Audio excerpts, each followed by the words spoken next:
We're here today at Langer Entertainment Center. We're here at Langer Farms, an arcade in Sherwood, Oregon. Beautiful building. The high ropes course up here.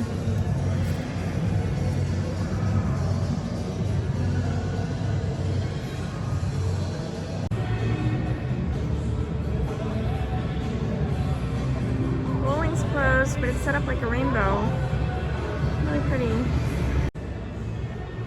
I don't think laser tag's open right now, but it's Sasquatch themed. So cute. Wow.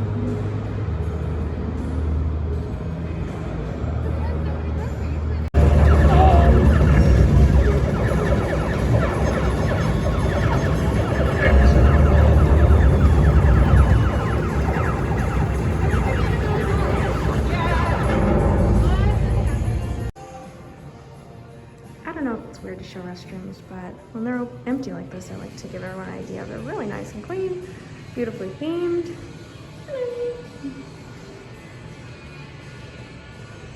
I don't know about all you, but I always like to know what the restroom's gonna be like and make sure it's gonna be a nice, safe, clean environment wherever I go.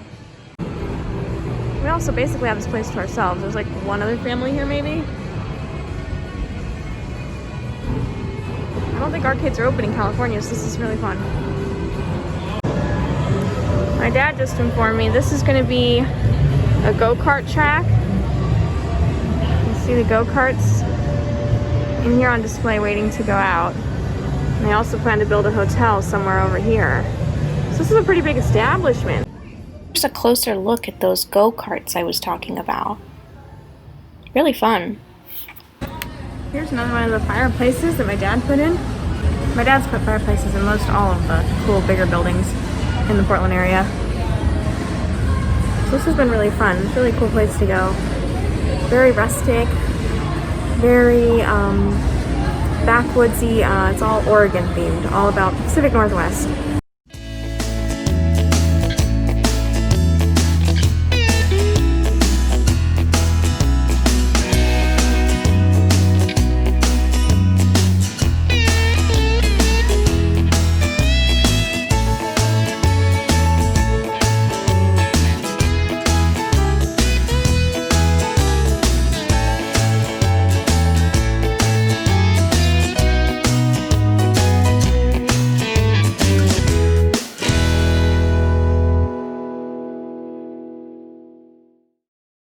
Langer was really fun. It's a family-owned farm that's been around since 1879, but after the farm went away, they decided to use the land to build other things on. There's a Walmart on where the old farm used to be, and they also have now decided to build up more of an entertainment area with the arcade, ropes course, children's play area, laser tag, bowling.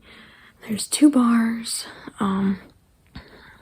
Ton of stuff there to do. They're going to build go-karts as well, and they have happy hour every day, Mondays through Saturdays from 3 to 6. So that means that your drinks are half price as well as all arcade games. So it was about 50 to 75 cents per game that we played today, and that was really fun. And we also were able to enjoy having the place almost to ourselves. There was hardly anyone there, and there was also employees following us around from game to game, sanitizing basically everything that we were using right after we used it. So it felt very safe, and we also were able to use our points on some fun Langer merchandise. So I got this shirt. Let me show you. And this was the t-shirt I got. 1879 is when the farm started. This actual Family Fun Center had just opened last year. So, and there it is. So cute. I love all this Oregon specific merchandise I've been picking up, like my Enchanted Forest shirt and now my Langer Farm shirt. This is such fun stuff to wear back in California, especially when Disneyland reopens, to wear stuff like this and explain about some of the smaller entertainment centers that are available up here in Oregon. Hey folks, last night I got some great footage from a very special vintage drive-in in Newberg, Oregon. It's called the 99 West Drive-In, and it opened in 1953. It's one of the only remaining drive-ins in Oregon, and because of that, it is very popular. It is also somewhat difficult to get in because they only have space for 275 cars normally, and during COVID, they only have space for 200 because of the spacing of the vehicles. So this is a really cool opportunity, very different than the drive-ins I'm used to in California because it only has one screen and it's all on gravel rather than pavement, and it's really old. It's been around forever, and it's been family owned. One man built it in 1953, and he actually passed away in 1999, but before that he was working the place all the way up to his death, and his family still owns it. So this was a really cool opportunity. It was very crowded. People come from all over. This isn't like California where we have drive-ins popping up all over the place. Here in Oregon, this is one of the only ones. So I've heard people even drive all the way from the coast, which is about a 2-hour drive, to get here just to see a movie at the drive-in right now during COVID. So as you'll see, the line was very long, and we had to sit in the very front, so the view was a little tricky. But it was a super fun experience, so I hope you enjoy this footage.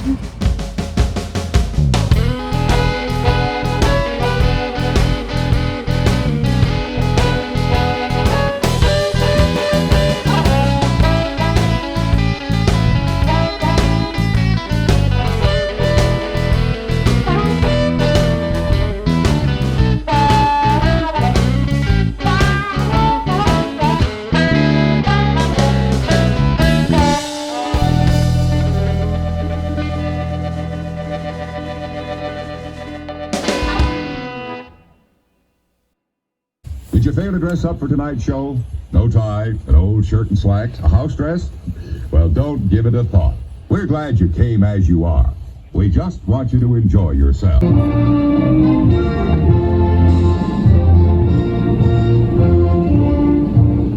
How nice. Snack bar clerks will knock themselves silly. Speeding your order for a real chili dilly. I'll slide into an oven fresh bun, and I'm ready for your eating fun. Why don't you try a juicy good hot dog? This is where they normally would have a little arcade, restrooms, snack bar, but now it's all mostly focused outside here. This was probably the first time you saw him. Going out for a beautiful Oregon bike ride. Look at this street.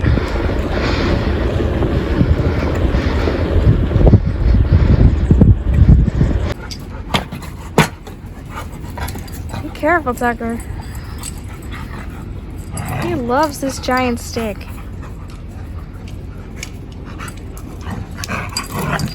Oh my gosh. You're gonna break your neck. Hello. Look at you, silly dog. Oh gosh. There's nothing quite like a nice Oregon day in the summertime. It feels so nice outside right now. It's about 73 degrees, gentle breeze, and it's just so quiet. It's peaceful here. After the California heat, dryness, constant, it's been so hot there the last few weeks. It feels so good here to just be outside and relax and to not be sweating. Like, just look at this. This is what I'm looking at right now.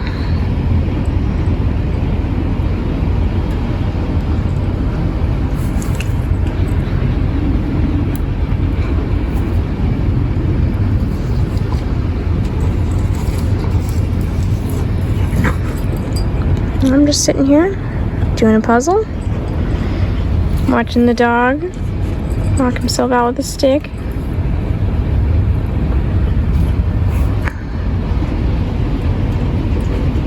It's a great day. Hey folks, today I got a little bit of quick footage of visiting the In-N-Out in Kaiser, Oregon. And I just wanted to give you a quick intro as to why that is so exciting, because There have actually, growing up here in Oregon, there was actually never any In-N-Outs here. We only got In-N-Out when we took a road trip down to California. So when they opened one in Medford and another one down in Grants Pass, it was super exciting for our road trips because we would be able to get In-N-Out sooner before we went over the California border. But it was still, I want to say, about 300 miles from Portland. Very far, at least a few hour drive. Not something that you would do in a day. So it was very exciting to find out they had opened one in Kaiser, which is close to Salem, Oregon, which is only about a 40-minute drive from the Portland area.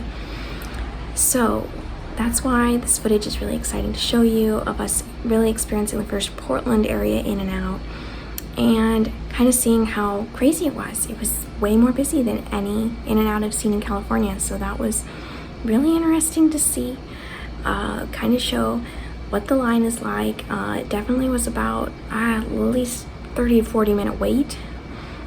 We spent about 25 minutes of that time just waiting to order, so we hadn't even put in our order yet. Once we put in the order, it was probably only about 15 more minutes after that before we were able to get up there and pay and pick up our food. But it was definitely an experience. It was very exciting to experience an Oregon In-N-Out.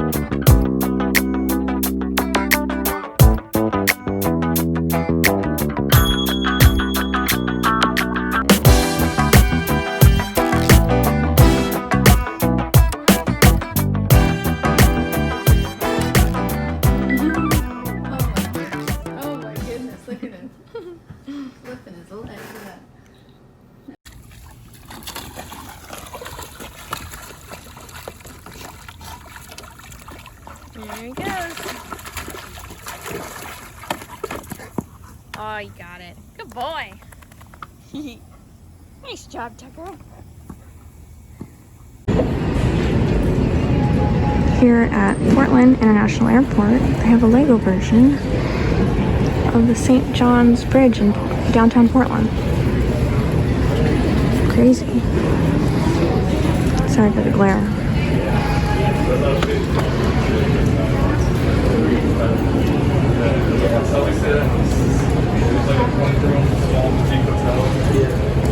I found a Tillamook ice cream shop, one of Oregon's most famous ice creams. This is the new section of the airport. We've got a lot of really cool artwork and stores. Just built this. This is my first time in here this trip. So much unique stuff. Coloring books for Portland, hikes for dogs in Oregon, Bigfoot rescue kit. You don't find this kind of stuff in a normal airport shop.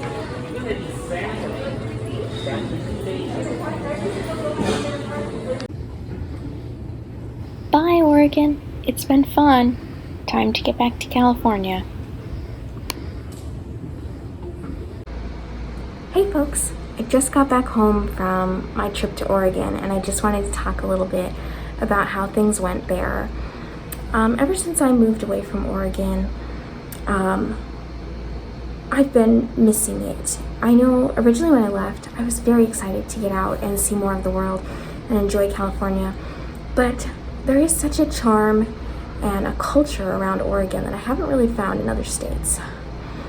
Oregonians are just so proud of the nature, the mountains, the forests, the trees that they are known for. And it's a really cool atmosphere. Just the way they theme all of their places, like Langer Farms with all of the woodsy farm cabin theme that was going on there. And then at Enchanted Forest, it was clear they had worked very hard to save the forest and preserve all of that natural beauty in their theme park and not just torn it all down to make room for their park. They had built it around the trees. They even had water fountains that were made out of the stumps of trees, and I think that's really, really cool how they are so proud of that. And like when I was at the airport, I was looking at that glass fixture that was above in the one shot walking down the aisles, and I noticed all those little hanging glass pieces had stained glass designs of mountains and grassy fields on them. It's just like every detail there is about nature and saving the environment and just preserving the beauty that they have there. And then there's just all the funny little quirky things there, like Sasquatch. There's just references to Sasquatches everywhere, which is so funny. Even at Bridgeport Village, which is like a really fancy mall, they had signs that said stay Sasquatch apart instead of 6 feet apart, because I guess a Sasquatch is about 6 feet. I mean, who really knows? But it was just these cute little details and the Keep Portland Weird vibe that is still going strong there. So I hope you enjoyed all of this footage and got an idea of what the Portland area is like. And I hope that you stick around for the next vlog, because that one is going to include more footage of the theme park I was talking about, Enchanted Forest, which is so beautiful. We spent a day there and I got a lot of footage, so I hope that you check out my next vlog that I'll be putting up very shortly of that. Thanks so much for watching. Don't forget to like, comment, and subscribe to our channel to keep updated on all these adventures we've been going on. And if you've been missing John, he'll be back in the next vlog, so don't worry. Thanks for watching. See you next time. Bye.